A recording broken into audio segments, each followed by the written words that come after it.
વડાપ્રધાન નરેન્દ્ર મોદીના dream project સમા Ahmedabad Mumbai bullet ટ્રેનનું કામ પૂરજોશમાં ચાલી રહ્યું છે.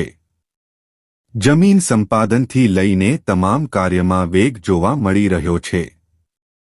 વાઇબ્રન્ટ ગુજરાત સમિટ દરમિયાન national high speed rail corporation દ્વારા ગુજરાત અને મુંબઈમાં બનવા જઈ રહેલા સ્ટેશનોની થીમ અંગેની વિગતો આપી હતી. જેમાં આ હાઈ સ્પીડ રેલ કોરિડોરમાં બની રહેલા 12 સ્ટેશનોની થીમ જાહેર કરવામાં આવી હતી.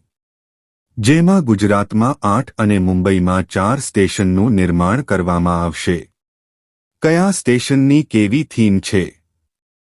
ગુજરાત અને મુંબઈમાં આકાર પામી રહેલા સ્ટેશનની થીમ અંગે વાત કરવામાં આવે તો અમદાવાદમાં શહેરની ઐતિહાસિક સંસ્કૃતિ, સાબરમતીમાં બાપુનો ચરખો, આણંદમાં શ્વેત ક્રાંતિ, વડોદરામાં વડનું વૃક્ષ, ભરૂચમાં કપાસની વણાટ, સુરતમાં હીરાનો આકાર, બીલીમોરામાં કેરીના બગીચા, વાપી સ્ટેશનનો લુક સ્પીડને દર્શાવશે.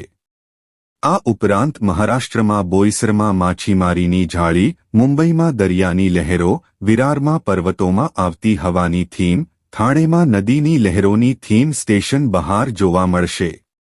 આજે અમે અહીં આણંદ સ્ટેશનની ડિઝાઇન, થીમ અને સ્ટેશનની વિશેષતાઓ અંગે માહિતી આપી રહ્યા છીએ. કેવું હશે આણંદનું બુલેટ ટ્રેનનું સ્ટેશન? આણંદમાં આકાર પામી રહેલા બુલેટ ટ્રેનના સ્ટેશનની થીમ, ડિઝાઇન અને સ્ટેશનની વિશેષતા અંગે વાત કરીએ તો આણંદ HSR સ્ટેશનના આગળના ભાગ અને અંદરના ભાગની ડિઝાઇન અને થીમ દૂધ તથા શ્વેત ક્રાંતિને પ્રદર્શિત કરશે. બંને તરફ પ્લેટફોર્મ હશે. કોન્કોર્સ અંગે જાણીએ તો waiting room, business lounge, rest room, nursery, દુકાનો અને કિયોસ્ક, ટિકિટ કાઉન્ટર અને કસ્ટમર કેરની સુવિધા હશે. ગ્રાઉન્ડ લેવલમાં પાર્કિંગની સુવિધા, પગપાળા આવતા યાત્રીઓ માટે પ્લાઝા, સિક્યોરિટી, લિફ્ટ, સીડી અને એક્સલેટર જેવી સુવિધા ઊભી કરવામાં આવશે.